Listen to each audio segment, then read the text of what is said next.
Hey, Phil here with another case study. In this case study, I want to show an example of shareable content that I created. Actually, I paid someone to create for my brand. And the point of that is to show you that sometimes creating something that will truly be shareable might take a little bit of extra effort, a little bit of money, or just creativity to figure out how to create something that is truly shareable. So what you're looking at is a little image PDF men's posing idea guide that I came up with a couple years ago. And this is something that I couldn't have done by myself. I don't know how to illustrate, but I had the idea. I knew that my audience would enjoy some sort of guide. And this is just the social sort of infographic style image that I put together for specifically Pinterest. And so you can see that these are all individual images that I paid an illustrator to come up with. And then I put it together in a little downloadable book that I give away as a lead magnet in exchange for people's email addresses on my website. But then I also came up with this image that I shared on social media. This sort of tall poster style image works really well on Pinterest, and you'll find that a lot of the best working images and posts on Pinterest are in this sort of size. You can see that this pin itself has had over 248,000 impressions, 459 clicks, and a lot of people sharing this image. You can also see, if we go to another image, that I did a very similar one for groups.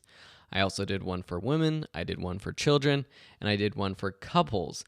And so all of these combined are getting a lot of traffic on Pinterest. So if we go to my Pinterest page, you can see that I'm getting over 175,000 viewers of my pins every month. And to be completely honest, I didn't put that much effort into growing my Pinterest audience, and it was kind of something that I did once and I let it do it itself. I haven't been adding pins to my page since I put in some extra work a couple years ago. My strategy is one that I got from a couple podcasts that I listened to. Basically, what I did was I created boards on my Pinterest page for different topics. I went to my website, I found the best articles or guides related to these topics, and I pinned them to those boards.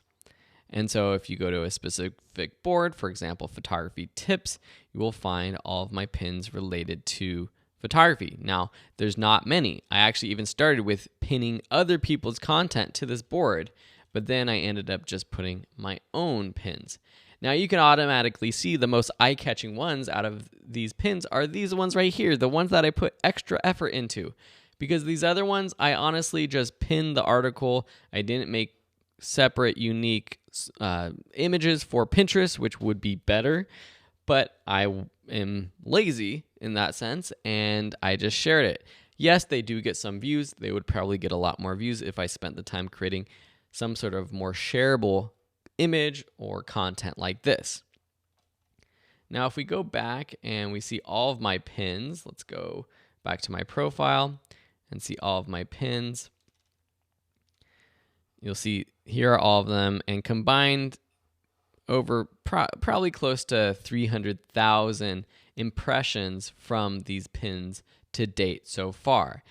And here you can see I was using just some keyword SEO-friendly keywords, posing ideas, poses, portrait, photo shoot. These are all keywords that if people search for in Pinterest, let's see, posing ideas, men.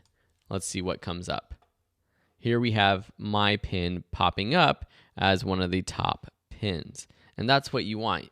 Even on social media, especially a search engine-based social media like Pinterest, you want to use all of the SEO best practices that you've learned in this class so you get the most sort of traffic and rank well on Pinterest as well. Now, just to show you what happens, why do I even do this? Because why do I care about people seeing my pins? Well, a lot of people click onto my website. So if they click onto this pin, they'll go to, I have a few different blog articles, but the main one is this posing guide where they can download my article and my PDF that has all of these poses easily accessible for them. Great for new photographers. So it's actually helping me to grow my email list, which then helps turn people into customers. Here we can see in my Google Analytics the traffic that I'm actually getting from these different posing guides. So this is traffic from social media. I know it's coming from Pinterest because that's where these are pinned and getting the most clicks. Earlier in this year, this is stats from the past 6 months or from the beginning of the year. And earlier this year, it was driving a few hundred people per day to my website. Now it's kind of slowed down and it's sending between 10, 20, sometimes on a good day, it pops up to over 25, 30. Here's a day with 113. This is traffic being sent to my website from social media. And again, the only reason why this was successful was because I put extra effort into creating something that I knew was going to be shareable. How did I know it was going to be shareable? Because I went on Pinterest. I searched for posing ideas, and I saw that there were very similar other styles. See this first one right here that pops up?